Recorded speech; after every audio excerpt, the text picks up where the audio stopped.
Hello and welcome to Advanced Retro Daptics. I'm Tyler Disney. Today I'm joined by my friend Cody Markelz, who many of you listening will know from the ERE forum as mountainFrugal. He's here at Fort Dirtbag with me for a few days on his way back from a road trip.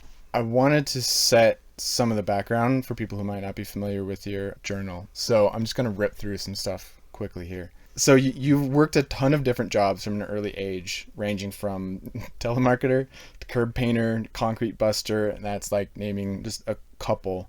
You hold a PhD in plant biology? That's correct, yeah. And you're considering going the full academia route, but you opted instead to co-found a startup where you spent 5 years. Then you took a mini sabbatical of 6 months in 2020 to do a test run of being early retired. Then you went from that to a full-time gig as a data science researcher, and at the moment you're in a year-long stint as a science communications illustrator, which combines your science background with art and drawing and stuff. You live in the mountains, you're an avid outdoorsman, you trail run, you mountain bike, you ski, do a bunch of other stuff. So it seems to me that you fill your life with a high volume of really cool stuff and not a lot of stuff that you don't want to do.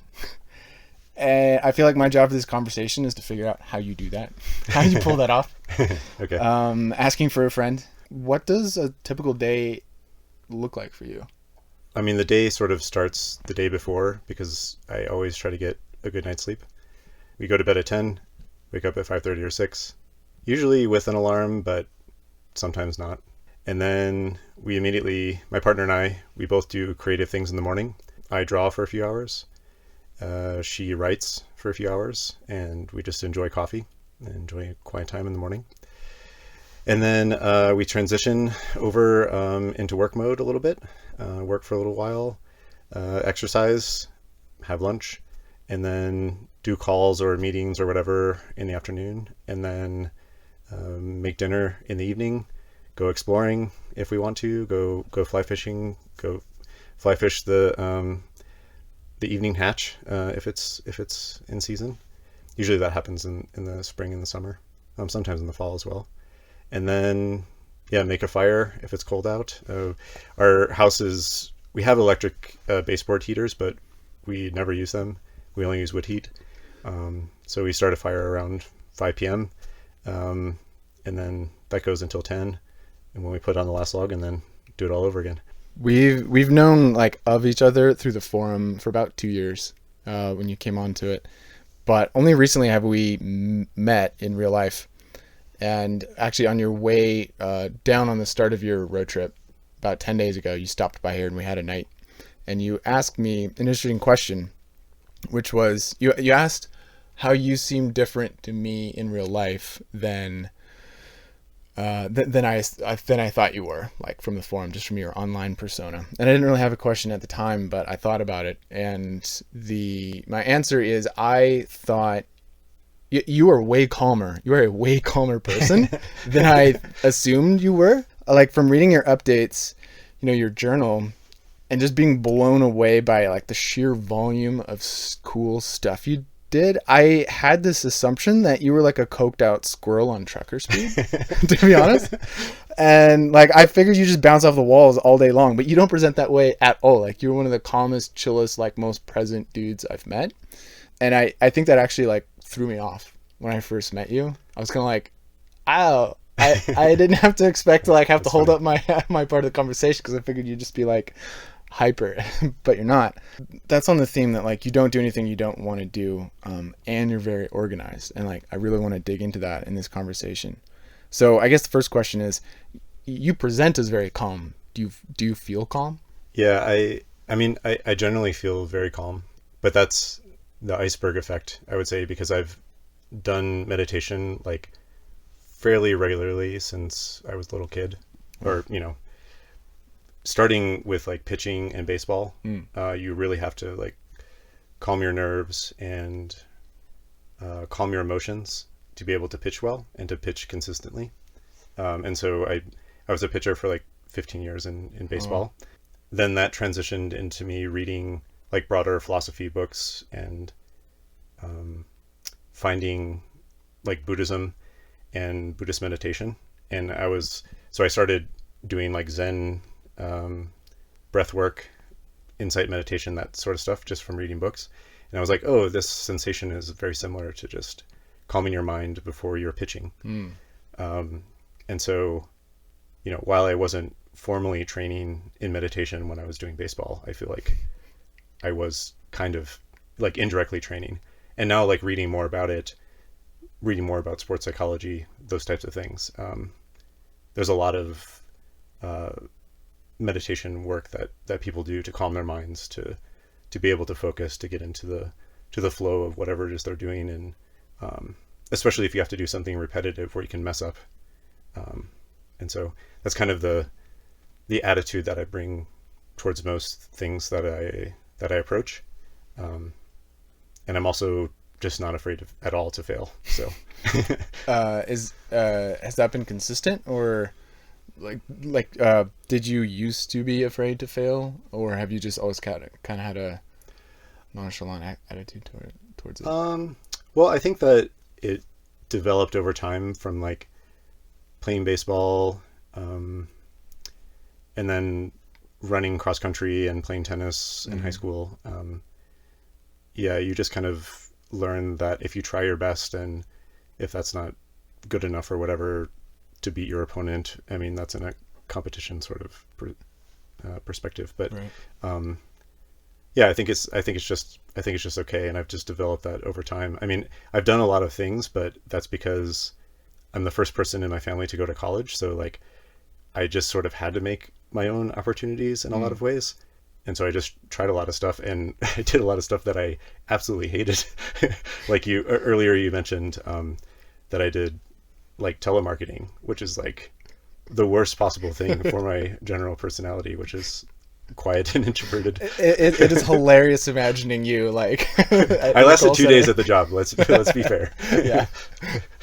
Yeah, and the guy that was like training me, it's kind of a funny story. The guy that was training me for that,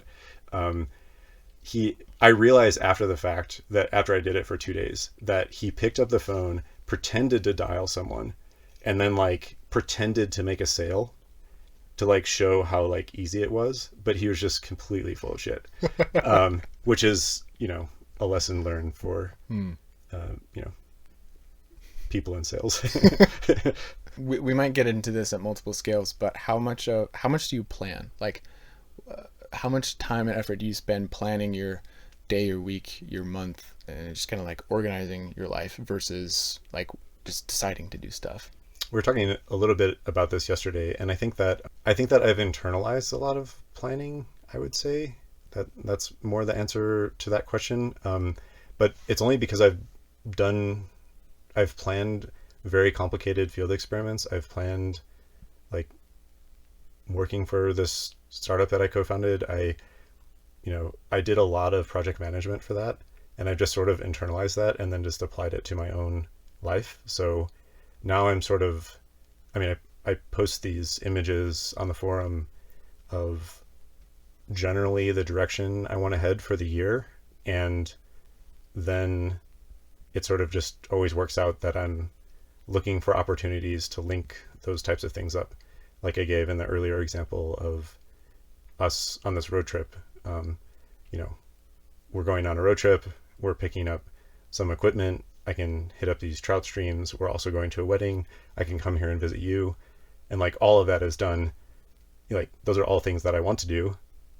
And then the opportunity comes about that it all sort of coalesces and congeals, I guess. Yeah. So it feels like it's not like pulling all these things together into one trip event didn't take like an enormous amount of logistics. Like you didn't need to go through well, it's not that it didn't take any logistics, but it all kind of came together in a sense that it's like, oh, this, and I can combine this and take these off the shelf of like the web of your life and then just pull them together. Is that about right? Yeah.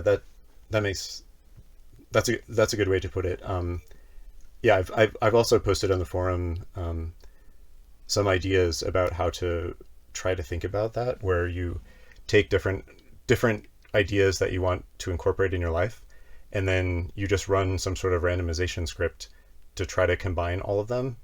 And then you take whatever the combination is from this randomization script and then try to come up with a project on the fly where you could actually do that. And not that you're going to do 90% of those projects, but it sort of trains you to think in that way, to be able to combine different goals, to, you know, to move in this nice, like, vector space. I mean, we're not going to talk about vector spaces here, but that's basically what it is. and for anyone who wants to run that script, Cody's got it posted on like the first or second page of his journal. You can just copy and paste that. For the people who aren't major computer nerds, you could probably just write slips of put your ideas on slips of paper and put them in a hat and pull them out. Yeah, and pull them out. And it sort of, I found that it was diminishing returns after 5, but your mileage may vary. So enjoy. So you have a really high drive. You've written about this on the forum before, and you're very active. But what's unique about you to me is that your drive isn't monomathic. I mean, like, you don't have a singular focus. You're not just driven at like just your job or just this or just that. You're very broad. You like really, you really fulfill, to my eyes, the whole Renaissance ideal thing. You have a breadth of skills and interests. There's 3 like prongs to that you've kind of written about and that I wanted to pull out. One is just an innate drive. What were you like as a kid in terms of like just drivenness? Well, as a kid, so my background, and I've also written about this on the forum, I'm dyslexic. And so that offered, and there was a bunch of opportunities for me to like mess up in that way. And but it also provided, I guess, opportunities for me to figure things out that were nonlinear, to like make things make sense for me. And so after teaching myself a lot, I just realized that I can teach myself whatever I want. Did you have to teach yourself because the common modalities of learning that you were exposed to just didn't work, so you had to figure out your own way? Or yeah, like more or less, like early math things where you were manipulating symbols, because they were letters, that was really hard for me. But once I built up like some physical intuition for geometry and then calculus, those types of things, then it became way easier because I have a really good spatial awareness and I can just manipulate those things in my head. So, a normal way is to teach it through writing, but in reality, I needed to be more visual. I'm just a very visual person. But I'm not sure if that sort of like sets the stage for your question, which was if I had a drive as a kid. I mean, I think that I always did. I grew up in this family. We were right at the poverty line, but my parents were really interested in spending time outside. We did a lot of buckskinning and bushcraft, which I've also written about a lot on the forum.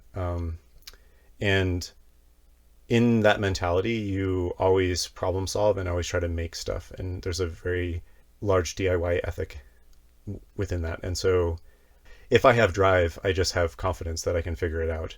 It's not like I want to always be on top or something. I mean, I like competing and I like winning, but I like the mature version of that, which is you're competing against someone and you're both pushing one another to be the best or to bring out the best. And even if you lose, you still like push yourself. You're making me think something that I thought that I haven't had yet from having conversations with you for a couple of days. And that's that, like, maybe drive is the wrong word, or not the wrong word, but maybe another word that would be appropriate is as a sense of empowerment. Your early experiences may have given you a sense that you were capable and competent to be able to do things that you wanted. And so it's like, oh, well, I just can. Yeah. Does that make sense? Like, yeah, I think that you're right. Like, it's not necessarily drive. I mean, yeah, I'm driven to have done the things, but I don't want to do them only to do them. I want to enjoy doing them while doing them. But like going back as your first question, as a child, I mean, if you can like build your own shelters as a child and you're like camping out in the woods, like that gives you a certain amount of autonomy, right? Yeah. And so yeah, I just developed that at a young age. Something that's come up on the forum before is, we're all a bunch of frugality nerds, right? And a lot of us are trying to sort of earn our own freedom and early retire, this sort of thing, right? And a number of people who have come from backgrounds of poverty or near poverty or scarcity, there seems to be a trend where it's easy for these people to get into like what we call one more year syndrome, or like, I need to keep saving. They find it difficult to let go of continually pursuing financial security. And you seem not to have that, despite coming from, a background of poverty. And it seems like maybe at that your experience bushcrafting relates to that.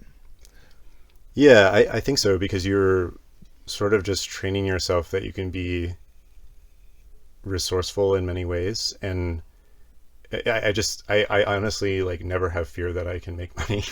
I mean, like, maybe not like a lot of money, but like I've done a lot of shitty things. And if I had to just go back and flip burgers, like, okay, I mean, yeah, it's doable. I don't want to do that, but like, if I had to do that, I would, but also it, like, that doesn't matter for me anymore. But that's also how you sort of survive in academia. I mean, like, once I started grad school, I've just basically lived on roughly $20K a year since grad school. I mean, which is, I started grad school in like 2007 or something. So, I mean, yeah, I could be more frugal, but I don't really, I've, gone up and down from there, but more or less I've lived at that level for a long time. And it's easy once you have a higher paying job to just stay at that level and then save the rest.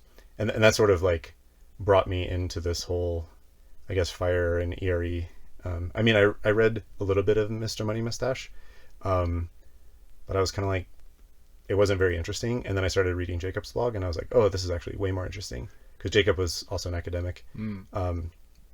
And so that appealed to me more, that he was, giving up academia and figuring out something more interesting to do. That's a good segue to kind of what I viewed as the second prong of your drive and focus and organization, which was like a training element to it. So that would be both academia and startup. You've referenced these. So this is again on the theme of, you seem to be really good at knowing what you want to do, creating a plan, whether it's at this point more of an intuitive plan, but you seem to be very effective at the things you want to do, knowing what you want to do and doing them. Could you talk about, what you learned, or the sort of training you got from academia and startup life? Sure. I mean, both of them are, I would say, if you're serious about them, they're actually full contact lifestyles.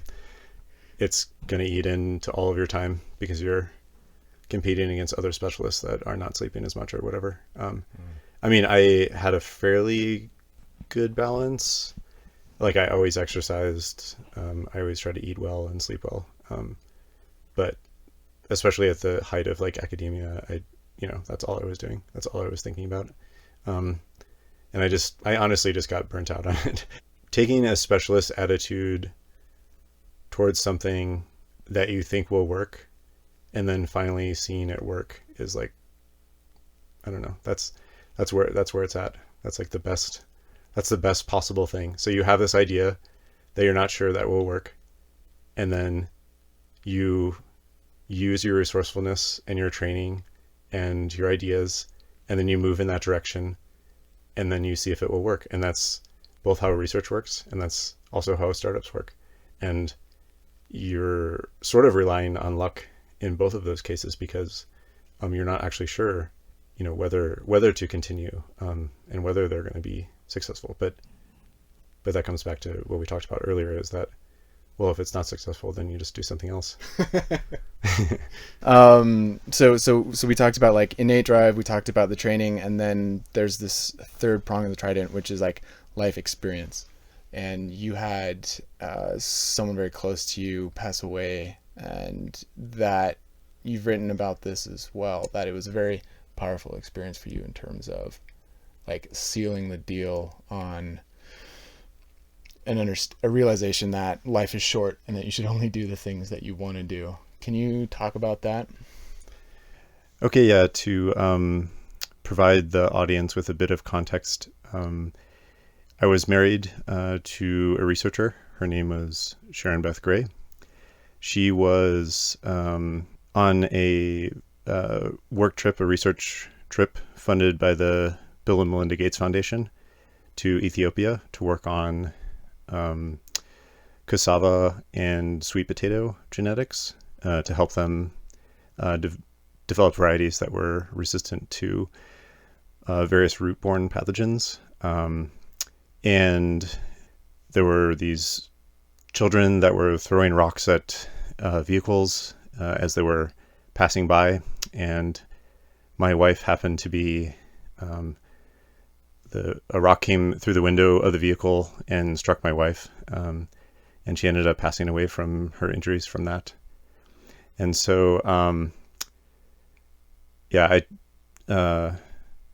had to, or I'm including these additional details because there are different accounts that are on the internet making statements about political strife and things like that in Ethiopia, which were actually going on at the time. But my wife's death was not associated with that. In collaboration with the State Department, we did a long investigation. And so there was nothing of the sort. It was just sort of a freak accident. But anyway, after she passed away, then I sort of rallied in my grief and started a foundation for something that she was really passionate about, which is mentoring women in science. And there was one particular woman that she interacted with, a researcher, an Ethiopian researcher.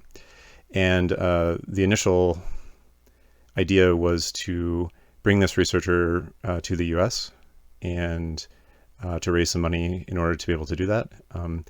But as the story progressed and more people became interested in the story, we actually ended up raising close to $200,000. And so I created a foundation, and we dispersed all that money across various organizations. And so to date, we have close to 50 researchers, I think, that were funded through this to do various scientific projects. And that includes some Ethiopian researchers who, after their time visiting the United States, then they got into various agricultural graduate programs in the United States. And so they should be close to finishing up at this point. And so I had to deal with this, of course, this tragedy in my life. And if anything pushed me to basically give zero fucks about anything, I mean, that really did. So I only ever do things that I want to do. And I do them to 100%. It's like all or nothing for me, and not in an unhealthy way, because I do lots of things. So I do lots of things to 100% of my capacity at that time. And I think that, having someone that you love die unexpectedly, it really puts life into focus. And if only we could all have that focus, I think that the world would actually be a better place. It's very trite to say, like, life is short, blah, blah, blah. But it really is. So, yeah. Something I'm working on really intensely right now is figuring out how to only do the things that I want to do, which is something that I've been quite terrible at for most of my life, even to the point of like not really knowing what it is that I want to do. And it actually occurs to me that you might be the wrong person to ask how to give advice to people who have not had, an experience like you've had. Like, how can I how could someone like me take that advice and internalize it? You could still run the simulation in your head, right? I mean, we all are going to die. People around you that you love are going to die. So, would you live your life differently? I mean, that's like, it's getting at the same thing.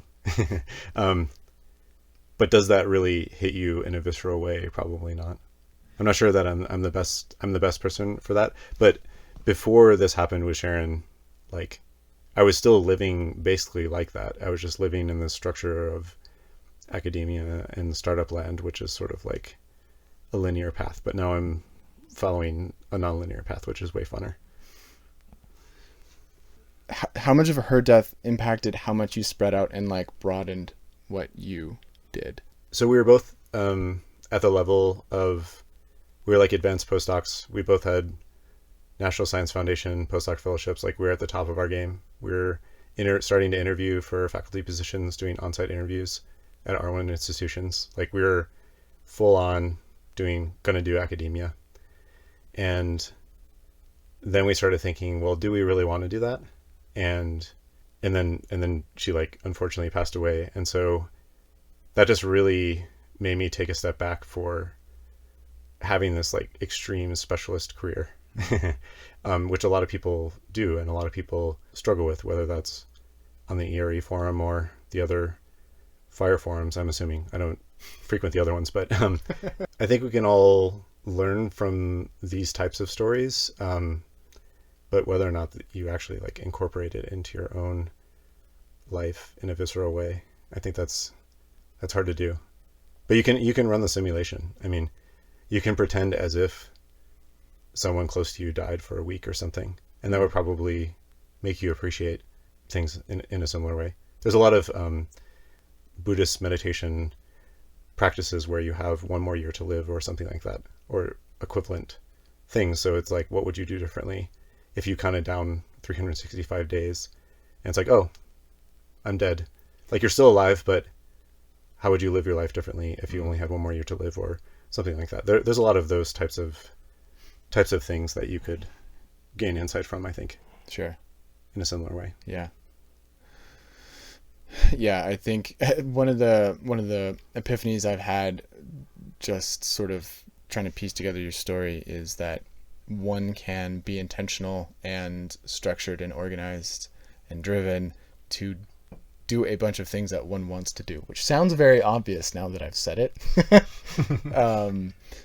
But for very long, like, I've been into GDD for a long time. I'm into Scott Young. Like, I'm into all these, like, how to get better at doing stuff, how to be effective, and how to, like, and not just in a complete, like, workaholic nose to the grindstone sort of way, but like, pick something you want to do and like, how do you get really good at that? But I always had this, for me, it always translated as, apply this methodology, whatever it is, to the things that you have to do, to the things that you ought to do, to the things that you should do. And I'm sitting in a place where I don't have to do a damn thing at the moment. Like, I have no obligation. And it's like, oh, I could apply these methodologies to whatever I want to do. So what is that? A little bit more context. You left your startup in 2020, and you had like a 6 months of downtime in which you test ran early retirement. Yeah. I mean, that's more or less, that was more or less my idea. So the idea was to just focus on art. And I started doing art. This sort of relates back to the last question. I started doing art in 2019 as a way to, like, well, life is short. I always wanted to do art, and some like asshole guidance counselor in high school was like, if you want to go to college, you shouldn't do art. And, what do I know? Because my parents couldn't tell me that otherwise. So I took Spanish instead, which was fine. I mean, that like offered other things. But anyway, yeah, so I decided to, I had been doing art consistently every morning, for like 15 or 20 minutes or something. But I'm like, oh, I really want to take some time off. I got burned out from the startup, which happens a lot. And so I just wanted to take 6 months and just do art. exercise, and cook, and that's all I did. And cooked for my partner while she worked full time, and it was great. And I leveled up in my art like so much. It was a really good time. I treated it as if I was in art school. So I'm like, I have a structure. Every day I'm drilling, and I'm just going to get really good. Was that always fun? Oh, no. I mean, there's a lot of like, do I really want to be doing this? And it's like, yes, you have this time. This is something you said you wanted to do in the past, and only because it's hard now, but you still have to continue. And I'm so glad that I put in those pencil miles, as I call it. I mean, this is a common artistic term. In the same way that you train for a marathon, you can train for art by putting in the pencil miles or running the miles. So I think we kind of touched on this, but how do you find the right balance so that you're not either overthinking or underthinking, over planning or under planning? Like, is that just kind of an iterative process for you? Was there a period in time when you overthought through how to do things and struggled to like get in there and do things? Or is that, how do you manage that in your life? Yeah, that's a good question. I would say like I really honed that in during grad school. So by the end of grad school, I was spending less time overthinking things and just, still thinking about it, but actually trying it and trying to do whatever the whole process was, whether that was learning a new protocol or something like that. Because you learn a lot of weird techniques that actually make it go faster. So you should just practice the whole thing, whatever that is. I think that there's some competition where they talk about like stuffing letters or something. Have you heard about this? Where like the idea is that you have to like fold all these letters and you have to fold 500 of them. And the people that you like fold and then stuff the letters and then lick the envelope and then you're done, and maybe like label it or something.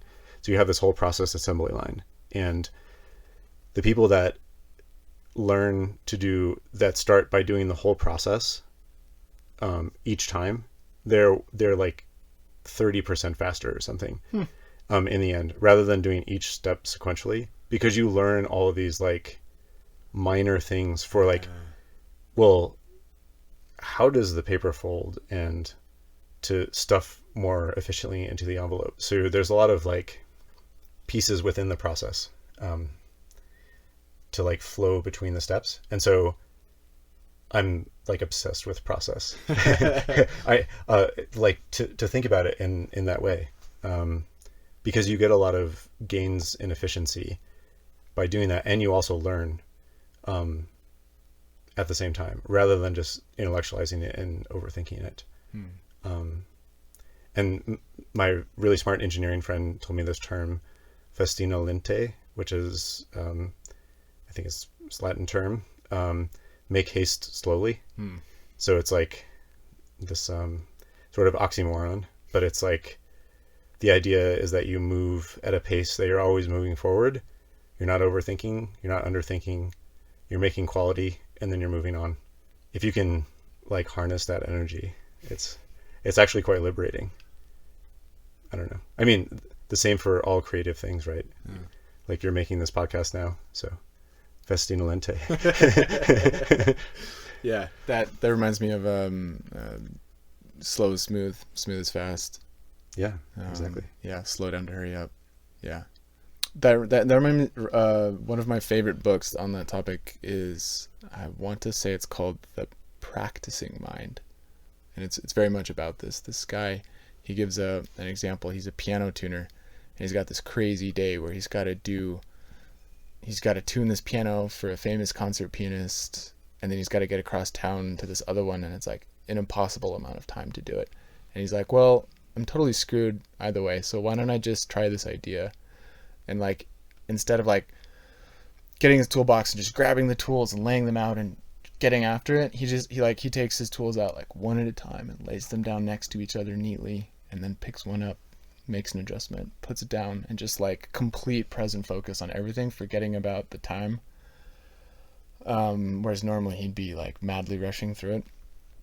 And he like had enough time to go for lunch Like he got done like way sooner, and everyone was really happy with his work, and he just slowed way down, and like he didn't make any mistakes, and yeah, he was like relaxed into the flow of whatever he was doing. And yeah.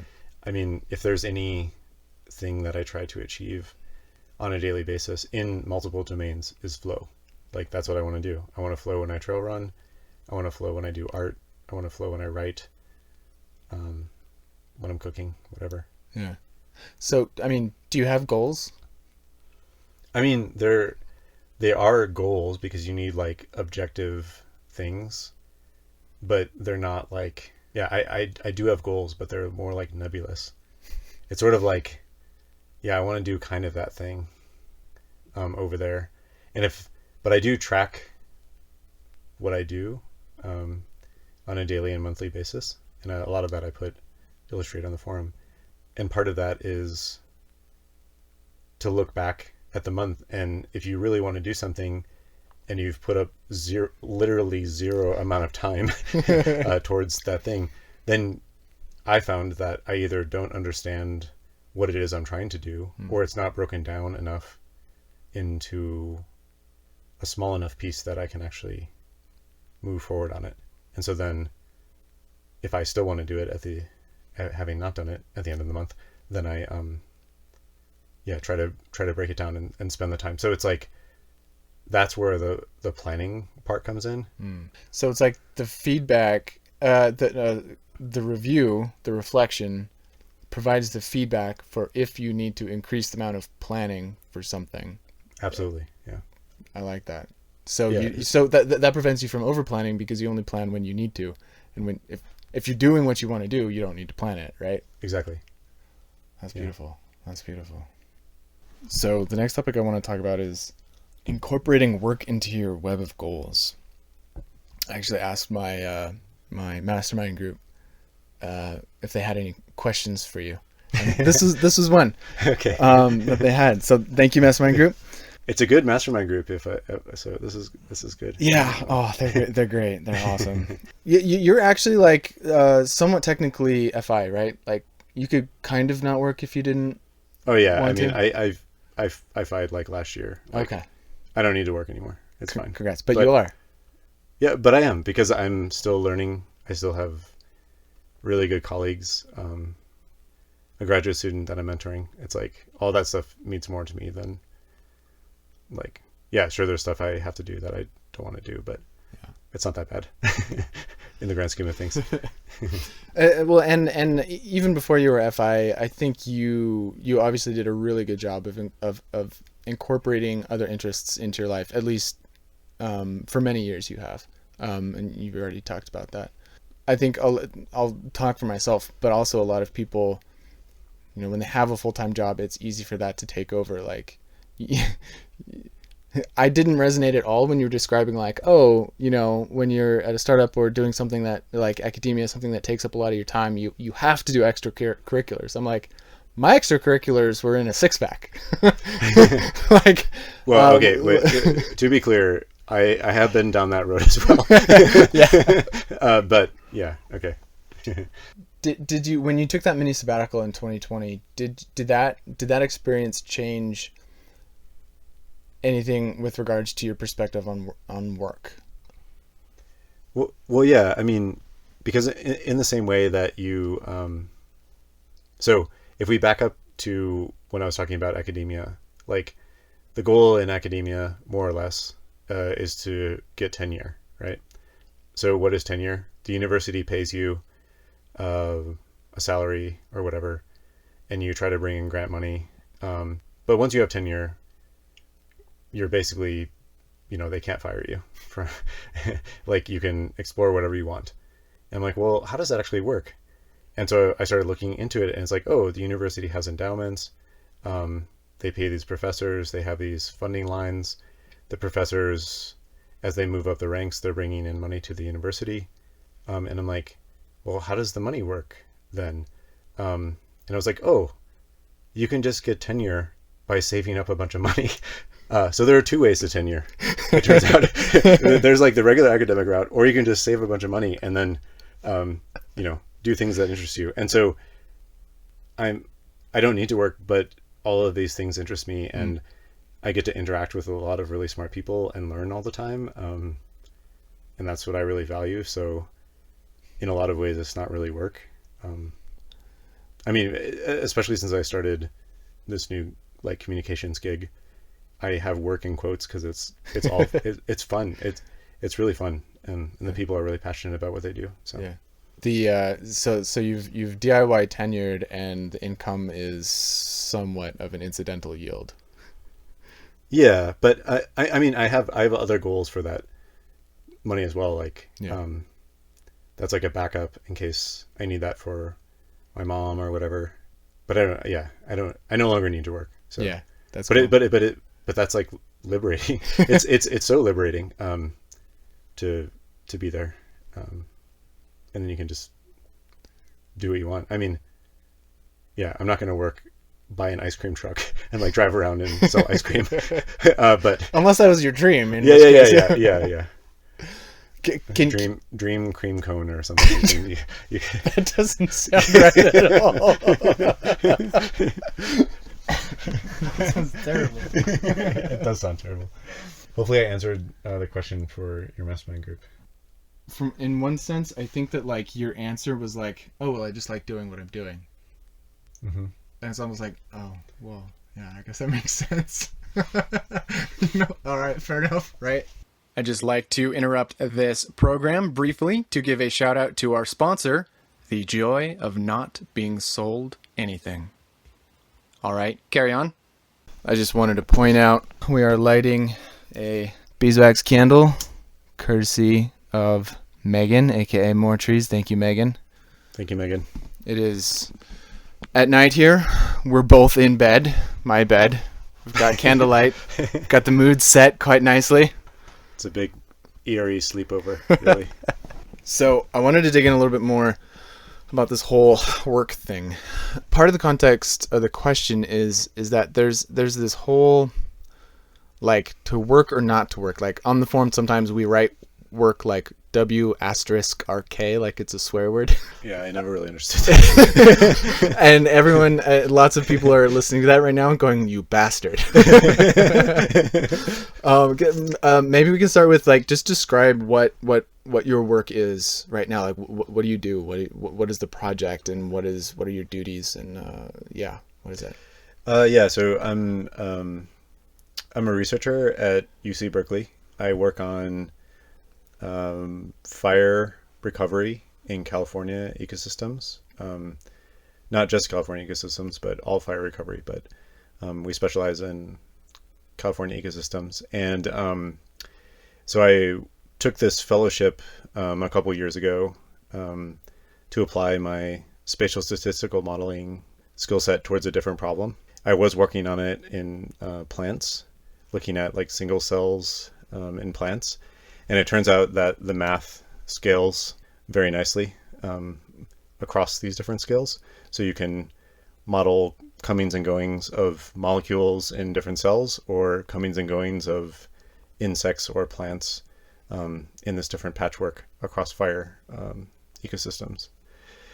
And more recently, I've taken that knowledge of fire ecology and started doing interviews across the different people that deal with fire data or deal with fire recovery, whether that's firefighters, forest managers, academics, whatever.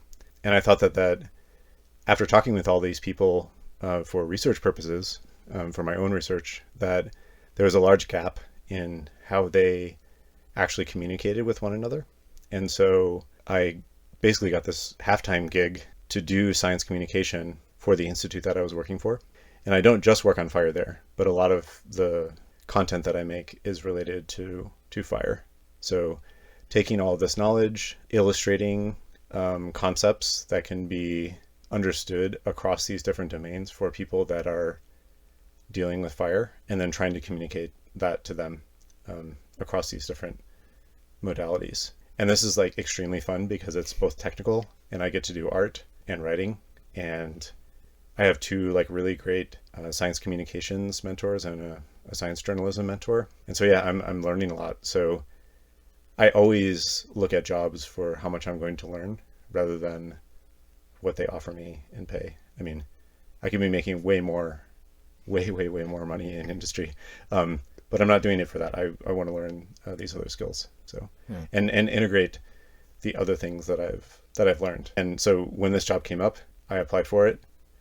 I got it, even though I didn't have as much experience with the communication aspect of things. But most communications people don't have a science background. And so I have a huge advantage in that respect. But I have a huge disadvantage because I'm used to just communicating to other scientists on the technical side of things. So that's where these mentorships come in. And so, yeah, it's really fun being mentored by someone that's like 10 years younger than you. It's awesome. And yeah, she's great. So nice. Yeah. So you're learning, it's interesting, it's fun. You get to use multiple skills and interests and deploy them in a way. And we were also talking about this earlier today, where it is in most established fields or skills or activities, it's very difficult to be the best. It's very difficult to get top whatever in this field. But if you combine a couple things that are very rarely combined, it can be a lot easier to be like the best person that combines these 3 things or these 4 things, or the best, or just, be a person with rare skills that can be sought out for. Yeah, and that's sort of how I'm thinking about it. And I mean, I really like to learn. And so basically the possibilities I feel are endless with this because if I get bored in some way with fire, which I think there's still a lot there, there's a lot of other things that I could work on. And so now, as part of this trip that I did to the Southwest, there have been a number of recent fires in the native trout drainages in recent years that have completely decimated trout populations. And so then, okay, well now, then that becomes part of the story too. And the thing that I'm interested in researching. So not only am I looking at these trout drainages, but then I'm bringing in the other things that I've learned through modeling these large ecosystem processes, but applied to trout. And then I can talk to people who actually study trout. I just, study them by trying to catch them.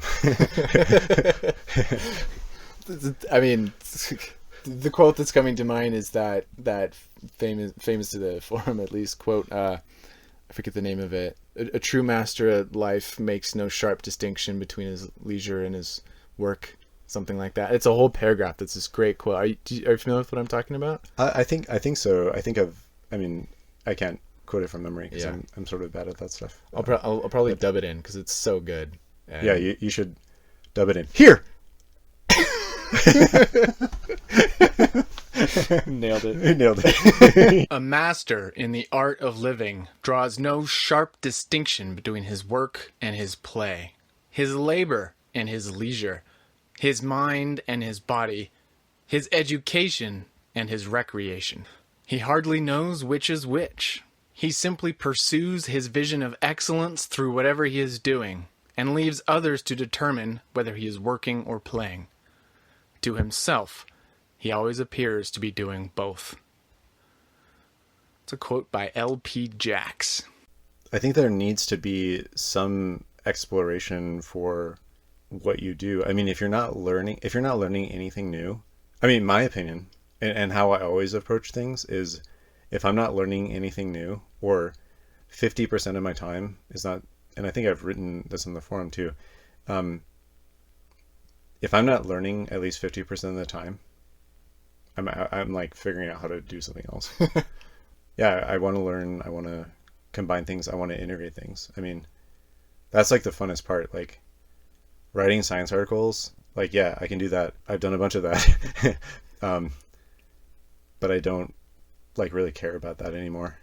I want to do science articles. I want to do illustrations. I want to do adventure writing.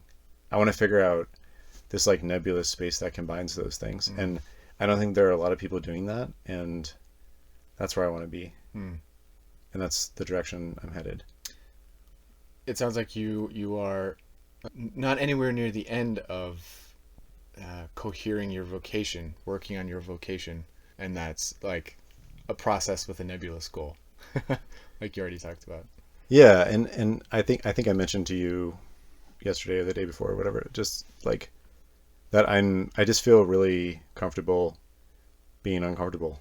Whether that's like physical or mental or in like weird social situations. I mean, that comes back to like being a kid and like being introverted, like little punk ass, like sitting by myself at the lunch table. Like you realize, oh, actually, most of these people I don't give a fuck about.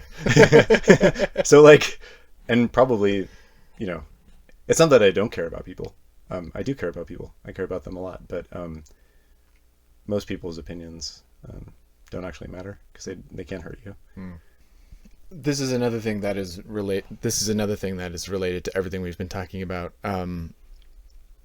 You are, I mean, like it is, your art is very obvious and it's very like incorporated into everything. Like your updates on the journal, you draw them. You don't just write them out, you draw them, right?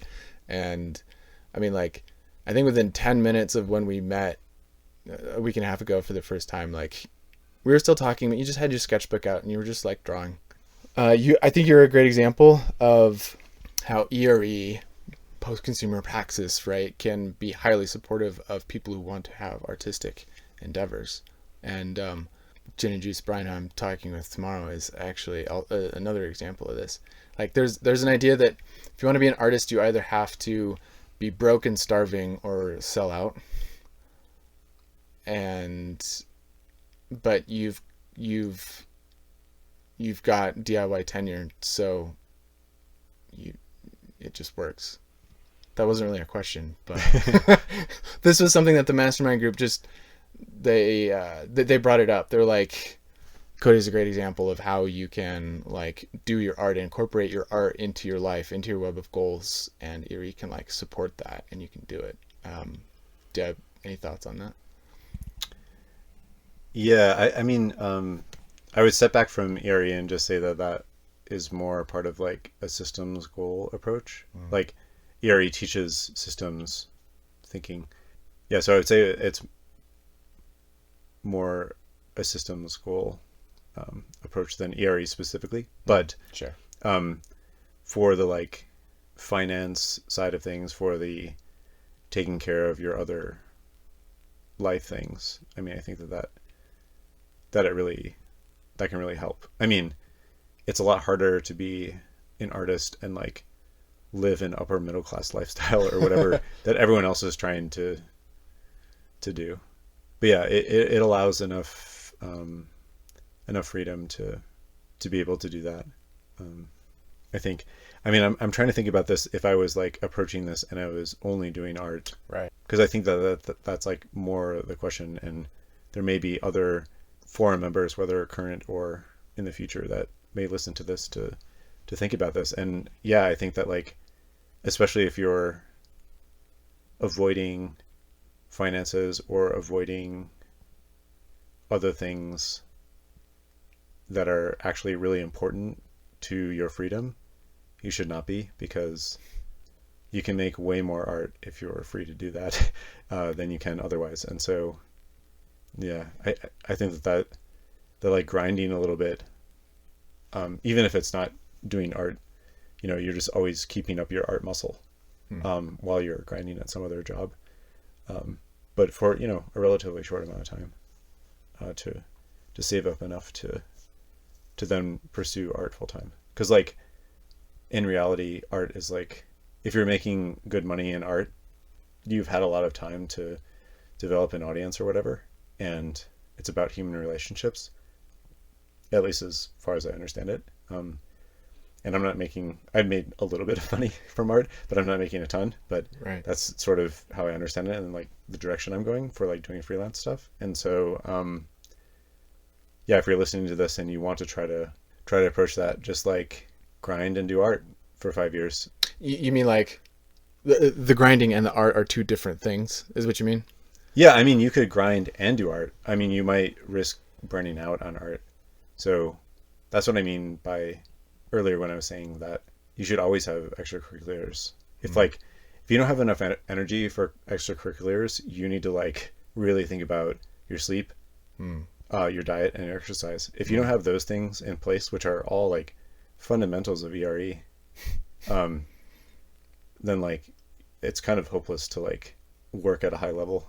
I mean, you look at any professional athlete or something, like those three things are taken care of. They're like, dialed, yeah. They're dialed. I mean, LeBron James, I think that he spends like $1 million a year on just like icing his knees and stuff between practice and like doing all this stuff. And like, yeah, okay, he can afford that, but he's also doing that so he can perform at that level. Kind of a left turn. Tell me about your Epicurean dinners. Yeah. So my Epicurean dinners, those started in grad school when I lived with my late wife Sharon and a roommate Gretchen. And Gretchen was an extremely good cook, and she still is to this day, and she's actually way better, which is like surprising. So I learned a lot of my cooking skills from her. And we just started hosting these dinners like once a month, and it would be either at our apartment that we shared together or at other people's places. And we just continued that when we went into postdocs, and now Karin and I continue that where we live in Cascadia. So, and the idea with Epicurean Dinners is that you once a month you come up with a place to meet, you prepare this like nice meal, maybe you indulge in whatever substances you like, and it's sort of a celebration and it's sort of, I guess, hedonistic in some way, but then the rest of the time, for the rest of the month, you're much more relaxed and much more reserved. And the idea is that you have this one time a month that you can let loose and hang out with friends, and wherever the evening goes, and you can listen to music, you can dance all night, or you can just end at 9 and go to bed. Like, that's fine too. Yeah. So we started doing that, and we've done that. Oh, well, I've personally done that multiple iterations in the different places that I've lived. And it always turns out like really fun. Like sometimes it will turn into an art thing, or there was a time during my postdoc that it was all book club related. So we'd have like a book club related potluck Epicurean dinner, and we would read a book, have dinner together, drink some wine, and enjoy life, talk about things. So I like that a lot. I'm pretty sure you're responsible for introducing me to Bill Plotkin's stuff. And that his work has played a pretty important role in your life, I think. Can you tell me about like when you found him, when you got into him, what your relationship with his stuff is?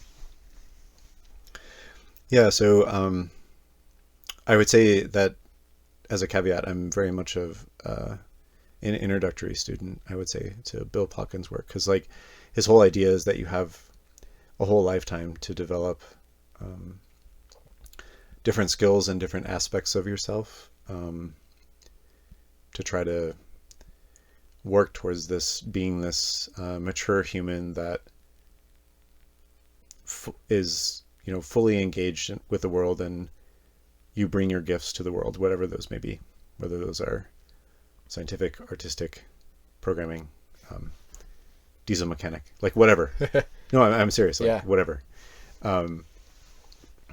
And I read a decent amount of his Soulcraft book when I think I was in grad school, and it didn't quite resonate with me. It was like kind of resonating, but not really. And more recently, I picked up some of his newer works, which he had much more refined. The idea with his work is that you work on both the positive aspects of yourself, and you sort of come up with these Jungian character types of the positive aspects of your personality, and also the potentially negative aspects of your personality, and you sort of name them and you build characters around them. And the idea with that is that you're using your imagination to try to like work out how these characters are thinking, what are their different motivations, and all of those characters essentially combine into what you conceive as yourself, consciously or unconsciously, which is like the deeper parts. Am I just rambling? Yeah, no, it's good. My introduction to his stuff was at like the perfect time in my life, and I have this weird relationship with his books where I'll read something, it'll be like, and it'll just hit like at a soul level, and I'll be like, this is exactly what I need right now, and it's super helpful, and I have lots of epiphanies, and I really grow or unlearn or whatever I need at the time. And then like a month later, I'll go and read the exact same thing, and it's like my mind rejects it. Not like, it's just like, nope, don't read that. It's like I can't get through a paragraph of it. Yeah. It's really strange. But I've gotten a lot out of it, and I've really appreciated his models. Yeah, and well, I mean, I think like as far as development and personal development growth goes, I think that helped me really, me personally, work through some things about my ideas about like coming back to academia and doing these more communication and more applied aspect roles, because academia is all about there's some applied aspects, but it's mostly about basic research, and if you're not a professor, you're not anything. Like there's a lot of these like sort of unsaid rules, and I think that Bill Plotkin's work helped me really grapple with those things that actually, you know, the things that caused a lot of friction when I was in academia, now I actually feel are just fine. And like by doing this work, and it's like, well, no, it's actually okay that I'm interested in lots of things. Like I don't want to be a world-renowned professor. Like I already have tenure in this other way. I can literally work on whatever I want, which is amazing. And that helped me as like a final step to bring all of those pieces together. And so my work on that in the past couple of years has really like helped me solidify things. So, you know, whether or not that's useful for everyone, you know, it's probably not. And I don't advocate for that. You know, if you have deep depression, you shouldn't be attempting these things. And he says that multiple times in his work. So I'm not advocating for everyone to use these tools, but they were helpful for me. So yeah, they're probably helpful for some proportion of whoever the hell is listening to this. Yeah, that makes sense. I feel like a lot of what I'm going through right now, I can trace back to some realizations that I had working with his models. But yeah, obviously there's going to be some people it resonates with and some people it doesn't, and that's fine. But you're going to get married in a month. I am, yeah. Congratulations. Thank you. We've been talking about how driven you are, how organized you are, how planning you are, how much you plan and stuff. I was wondering if you had any insights or experiences to share about how you approach your relationship with Karin, and like do you plan your relationship? Is your relationship intuitively planned? Like how do you balance that sort of thing? Do you have any advice on that front? Yeah, I mean, we do have like regularly scheduled meetings for sort of check-in meetings. So we have regular check-ins about finances. We have a monthly check-in for, I mean, just how things are going, like personally in a relationship, what we can improve. And then also try to plan out times where like all the phones, all the internet's off. I mean, with the exception of maybe we're listening to music or something, and we just really spend time together. More recently, we've been working on doing dates where we co-create something together. So like she'll work on a story and then I'll try to draw it or something like that. And it turns out that like we've reached the limit of what we feel comfortable giving each other criticism about in this process, which is also like super helpful for our relationship. So like, although technically we could collaborate on a comic, I don't think we're going to be doing it anytime soon. Yeah, and I think that like advice. So I started dating Karin relatively soon after Sharon had passed away, and we met through some mutual friends, and we had a lot of the same interests. Yeah, I'd be remiss if I didn't tell this story about our first date, quote unquote date, which is we were introduced by mutual friends. They were both like, oh, you both like skiing, you both like the mountains, you both like trail running, you should hang out. And so Karin is very athletic, she came on this trail run with me, and it was a very hard technical route that we were doing.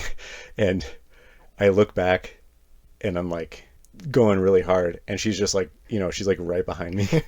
And I'm like, oh, this is a date. but she didn't think about it in exactly those terms until I actually asked her out on a date. But anyway, I feel very lucky to had these two amazing relationships with these two like beautiful, smart, intelligent, athletic women. It's just like, I'm so fucking lucky. And so as far as advice, I mean, what I learned with Karin, because it was relatively soon after Sharon died, that we started hanging out, is that we became really close very quickly, because we developed just like extreme radical honesty about what we were thinking, how we were feeling about things, just because of the intensity and gravity of the situation, of what I had gone through recently, and what I was still dealing with, etc. And so if there are any takeaways from that, try to develop a way to be radically honest with one another, and have a way to give each other critical feedback, and start really small with that. Like, hey, like, I don't like how you put the sponge in the sink or something. Like really, really small, and then like build from there, and actually make time to do that, rather than having those sorts of things build up over time, because that's really easy to do, because it's like, it's hard, but in the end, it's actually just like, it's a good way to have a deep, intimate connection with people. So you build like spaces in your relationship where it's like, okay, this is the time when we talk about this stuff, if there's anything to talk about. Yeah, exactly. So we have, I don't know who exactly came up with this, but the concept is like start, stop, more. So can you start doing more of something, or can you start doing something? Can you do more of something? Can you stop doing something? It doesn't matter what order you talk about, but that sort of opens it up as, these are good things. There's also like one thing that's annoying me. Right. And if you set aside time for that, you're actually open, because you thought about like, well, I'm going to give criticism to this other person. They're going to give criticism to me. So I have to take that. But they're also going to give me positive things. But yeah. So like after having done that for a while, we now like start, stop, more, go, and then like stop doing this. And then it's just okay now. Like we spend less time, formal time doing that.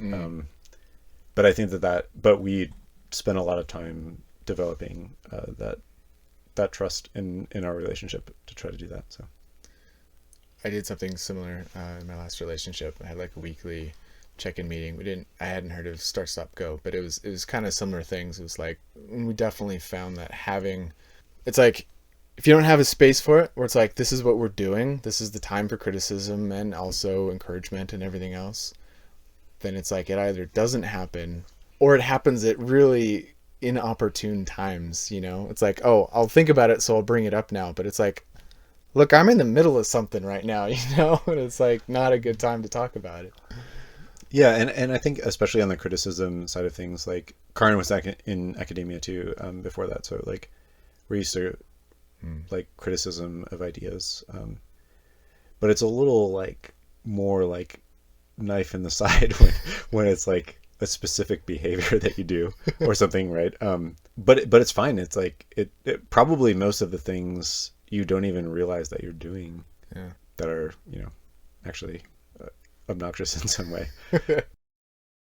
Yeah, I think that people should just break all their goals down into 20-minute segments and just fucking get after it. Life is short. Just do it. That's all I have to say. Excellent. Thank you. Where can people find out more about you? Where do you live on the internet? Where would you like them to go? So I have your stuff. I have two websites, CodyMarkelz.com and CodyMarkelz.art. CodyMarkelz.com is my blog and sort of science and other project. It's a project-related website. And then my summarized art portfolio is codymarkelz.art. And then I guess if you want to interact with me on Twitter, which I'm not super on Twitter, or I guess Instagram too, it's just Cody Markelz. Cool. Yeah, thanks for having me here. Man, this is fun. Thanks so much. This is great.